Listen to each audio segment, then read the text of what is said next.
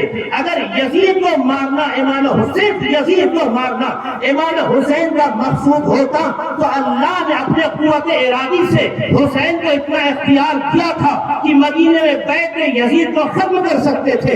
لیکن اللہ کے اس نمائندے کو فکر یزیدیت کو تباہ کرنا تھا تاکہ کوئی پھر یزید پیدا نہ ہو سکے. تو حسین نے کربلا میں معیار حسینیت سے یزیدیت کو ایسا مٹا دیا کہ آج بھی کوئی امیر المومنین بھی یزید کو کہے تو جچتا نہیں ہے، لعنت ہوتی ہے. سبحان اللہ سبحان اللہ.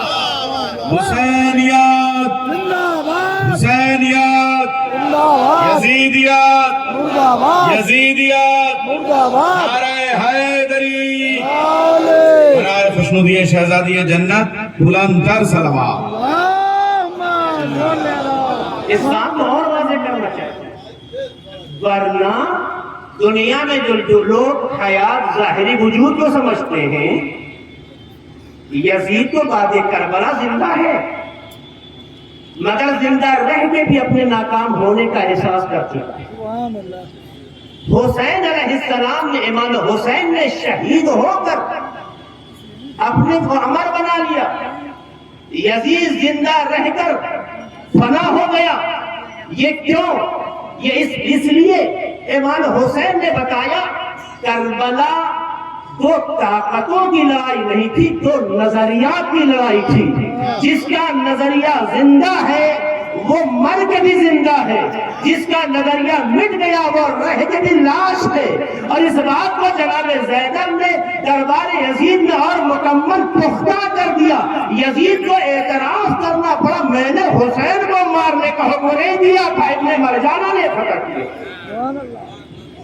امام حسین کے نظریات کی لڑائی میں امام حسین کی ایسی کامیابی ہوتی ہے کہ جو اپنے جشن کے لیے اہتمام کر رہا ہے وہ کسی اور کے کندھے پہ بندوق داغ کر بتانا چاہتا ہے کہ حسین تم نے وہ کر کے دکھایا جو تمہارا مشن تھا. اسی لیے ہوتی ہوئی اذانوں پر سکوت یہ آپ کی ناکامی نہیں ہے، حسین کی کامیابی کا اعلان ہے. اس بات کی طرف توجہ رکھیے جس کو چوتھے امام نے پیش کیا. اللہ اکبر یا رسول اللہ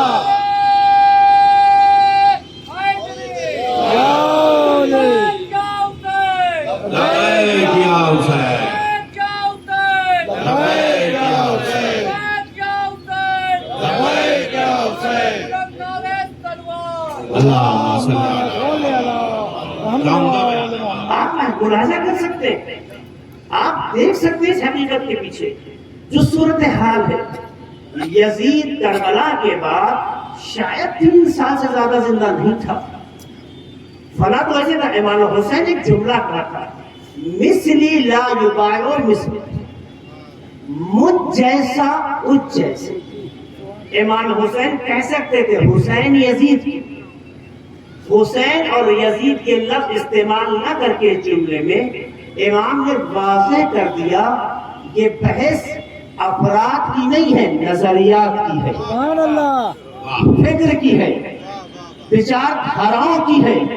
مجھ جیسا اس کا مطلب یہ ہے کہ اگر کسی بھی دور میں یزید نے سر اٹھایا تو اس دور کے حسین کی ذمہ داری ہوگی کہ وقت کا حسین بن کر ہر زمانے کی یزیدی نظریات کو مٹا دے. یہی وجہ ہے کہ وہ اور لوگ ہوں گے جن کے رہنما ایک زمانے میں ہوتے ہیں پھر ان کا کوئی پتہ نہیں ہوتا. اللہ کا لاکھ لاکھ شکر ہے کہ اس نے ایسے نمائندے ہمیں عطا کیے کہ انہوں نے اپنی تربیت میں ایسے جیانے دنیا کو دیے ہیں کہ اپنے اقتدام سے، اپنے افکار سے، اپنی رہنمائیوں سے، اپنے نظریات سے، اپنے فیصلوں سے یہ پتا دیتے ہیں کہ ہم غلام حسین ہیں. دیکھو اگر نوکر کا کردار اتنا بلند ہے تو آقا کا کردار کتنا بلند ہے. سبحان اللہ سبحان اللہ. تو کربلا نے نظریات بدلا اور کہا زندگی وہ نہیں ہے جسے تم سمجھتے ہو. اگر اس معیار کی زندگی بن گئی تو پھر موت پیچھے چلی جائے گی، حیات آگے بڑھ جائے گی.